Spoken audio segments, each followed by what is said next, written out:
Bismillahirrahmanirrahim. Assalamualaikum warahmatullahi wabarakatuh.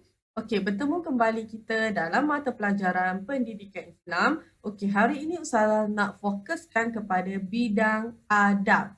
Okey, bidang adab dengan tajuk kita hari ini ialah ilmu dituntut, adab dipelihara. Okey, tajuk kita ilmu dituntut, adab dipelihara. Jadi hari ini Ustazah nak kupaskan dengan lebih lanjut mengenai adab menuntut ilmu. Okey, sebelum itu Ustazah nak kamu tahu siapa yang menyeru kita, siapa yang suruh kita menuntut ilmu, apakah hukum kita menuntut ilmu dan apa pentingnya kita menuntut ilmu. Okey, jom kita tengok dalil nakli. Okey, dalil nakli ialah dalil yang kita dapat daripada Al-Quran dan hadis. Dalil ni maksudnya bukti. Okay? Bukti yang mengatakan kita ni wajib menuntut ilmu. Okay, kita tengok daripada hadis Nabi. Okay, kita baca ya. An Anas bin Malik radhiyallahu anhu qala Rasulullah sallallahu alaihi wasallam talabul ilmi fariidatun ala kulli muslim. Okay? Maksudnya daripada Anas bin Malik radhiyallahu anhu, Rasulullah sallallahu alaihi wasallam bersabda, menuntut ilmu ialah fardu bagi setiap orang Islam. Okay, riwayat Ibnu Majah. Okay?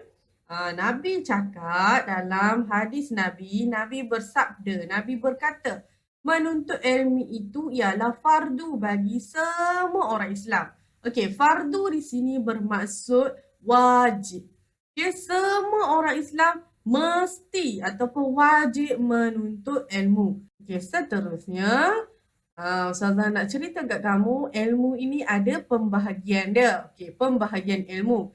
Ilmu terbahagi kepada dua. Okey, ingat ya, dalam dunia ni ilmu terbahagi kepada dua, iaitu ilmu fardu ain dan ilmu fardu kifayah.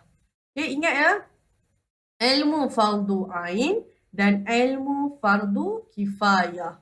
Okay, ingat dua ni. Fardu ain dan fardu kifayah. Okey, apa maksud fardu ain dan apa maksud ilmu fardu kifayah? Okey, jom kita tengok maksud ilmu. Pengertian ya. Ilmu fardu ain dan sebelah ini ialah ilmu fardu kifayah. Okay, kita tengok yang pertama dulu, ilmu fardu ain. Okay, ingat ya, fardu ain. Okay, ilmu fardu ain ialah ilmu yang wajib dikuasai oleh setiap umat Islam. Contoh, solat fardu. Okay, lagi sekali Ustazah ulang, ilmu fardu ain ialah ilmu yang wajib. Okay, wajib, mesti kena buat. Kalau tak buat, berdosa. Okay, wajib dikuasai. Okay, wajib dipelajari, mesti kamu kena tahu. Okey, dikuasai oleh setiap umat Islam. Setiap umat Islam, siapa yang bergelar orang Islam, wajib kita belajar ilmu fardu ain. Contoh dia solat fardu. Okay? Solat fardu 5 waktu sehari semalam. Okay? Ini wajib kita belajar. Macam mana cara kita nak solat, niat solat. Okey, bacaan-bacaan dalam solat, itu semua kita wajib belajar. Semua, tak boleh terkecuali seorang pun. Semua orang Islam mesti wajib belajar. Okey, faham ya ilmu fardu ain semua ya. Okey, yang kedua ilmu fardu kifayah. Okay. Ilmu fardu kifayah pula ialah ilmu yang wajib dikuasai oleh sebahagian umat Islam. Contoh, solat jenazah. Okey. Okay, Ustazah ulang lagi sekali. Kamu tengok perbezaan dia. Ilmu fardu kifayah ialah ilmu yang wajib dikuasai oleh sebahagian umat Islam. Okay? Sebahagian sahaja. Ilmu fardu ain wajib untuk setiap umat Islam. Okay? Kalau umat Islam tu ada 100 orang, 100 orang itu wajib kita menuntut ilmu fardu ain. Okey, fardu kifayah pula sebahagian sahaja. Okey, contoh kalau ada 100 orang, 50 orang je dah menuntut ilmu tu pun kira okey. Kira dah menepati ilmu fardu kifayah. Okey, nampak? Sebahagian umat Islam. Contoh dia solat jenazah. Okey. Seterusnya, kita nak tengok contoh ilmu. Apa contoh lain ilmu fardu ain dan ilmu fardu kifayah?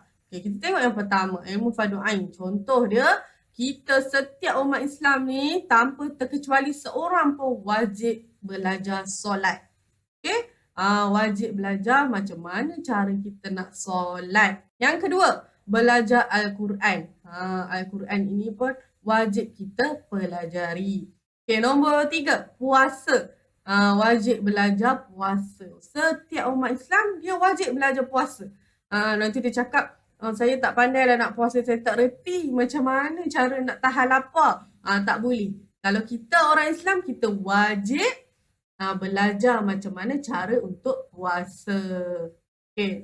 Dan nombor 4, ilmu tauhid ataupun ilmu akidah. Ilmu tauhid ni adalah ilmu mengenal Allah. Ini kita wajib, setiap orang Islam dia wajib untuk belajar ilmu akidah, ilmu tauhid. Dia wajib kita untuk kenal Allah. Ini ialah antara contoh-contoh ilmu fardu ain. Seterusnya kita nak beralih kepada ilmu fardu kifayah. Ilmu fardu kifayah ini dia wajib kepada sebahagian saja umat Islam. Dia tak semua. Kalau tak semua orang kuasai pun tak apa. Janji ada yang kuasai. Contoh yang pertama, ilmu pengurusan jenazah. Contoh dalam satu taman tu ataupun dalam satu kampung tu ada 5 orang saja yang mahir mengenai pengurusan jenazah. Jadi satu kampung tu dia terhindarlah ataupun dia dah tak berdosa lah satu kampung tu. Tapi kalau satu kampung tu seorang pun tak reti nak uruskan jenazah, satu kampung tu berdosa. Faham tak? Ustazah ulang lagi sekali. Ilmu pengurusan jenazah ini dia wajib kepada sebahagian sahaja umat Islam. Contoh, kalau dalam satu kampung tu ada 100 orang, 5 orang saja yang mahir ataupun pandai nak uruskan jenazah, itu sudah okey. Dah tak berdosa dah satu kampung. Tapi kalau ada 100 orang, kosong ataupun tiada orang yang reti nak uruskan jenazah, maksudnya satu kampung itu berdosa. Faham? Yang kedua, ilmu duniawi. Ilmu duniawi ni seperti ilmu kedokteran. Dalam masyarakat kita ni, di Malaysia ada orang yang pergi belajar ilmu kedokteran. Itu dah bagus, dah okey. Ada yang belajar matematik, sains dan sebagainya. Bahasa Melayu, bahasa Inggeris. Itu ilmu duniawi. Ilmu duniawi ini ialah fardu kifayah. Kalau sebahagian sahaja yang belajar, itu dah dikira okey. Jangan tiada langsung. Tak bolehlah tak ada langsung orang belajar tentang ilmu kedokteran. Tak ada siapa yang nak belajar matematik. Tak ada siapa nak belajar sains. Jadi satu kampung tu berdosa. Mesti ada seorang yang belajar. Faham di sini? Di sini Ustazah nak sebutkan, fardu ain ini wajib untuk semua orang belajar. Fardu kifayah ini wajib untuk sebahagian sahaja. Tak semua wajib. Hanya sebahagian sahaja. Seterusnya kita nak tengok kepentingan ilmu. Apa pentingnya ilmu ni kepada diri kita dan masyarakat? Yang pertama, ilmu fardu ain.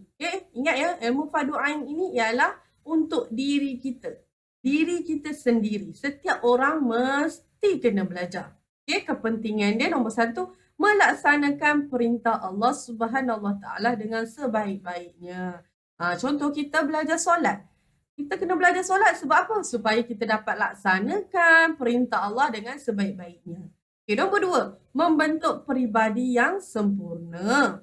Nombor 3, menegakkan syiar Islam.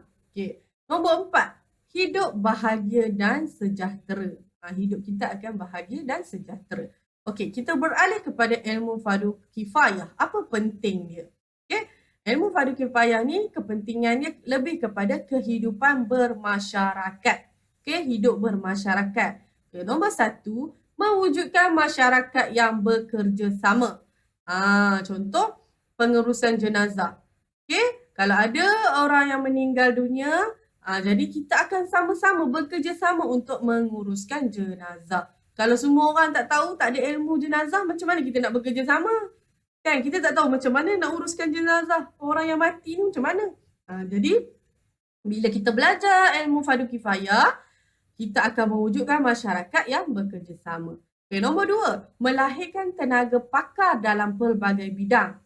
Contoh, tadi kita ada belajar ilmu kedokteran, ilmu matematik, ilmu sains. Jadi, kita akan melahirkan orang yang pakar dalam pelbagai bidang. Okay, nombor 3, meningkatkan ekonomi negara. Okay, nombor 4 yang terakhir, umat Islam bertambah maju. Bila kita dah berilmu, umat Islam pun akan bertambah maju. Okey, itu sahaja untuk hari ini. Assalamualaikum warahmatullahi wabarakatuh.